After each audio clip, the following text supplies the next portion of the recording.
ఈరోజు అనుదిన వాగ్దానము సామెతల గ్రంథం 22వ అధ్యాయం 6వ వచనం.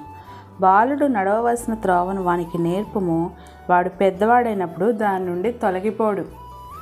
మన బిడ్డలకు చిన్నతనం నుంచే దేవుణ్ణి అభ్యసించడం మనం నేర్పించవలసింది మన బాధ్యత.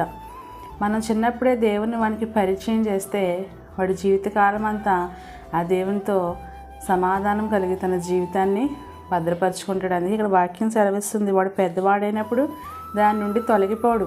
ఈ రోజుల్లో బిడ్డలు భయంకరంగా యవనస్తులు వారి జీవితాన్ని పాడు చేసుకుని వారి బ్రతుకులు సరైన రీతిగా ఉండడం లేదు. ఎందుకంటే వారు నిజమైన దేవుణ్ణి ఎరగకపోవడం వల్ల కూడా కావచ్చు.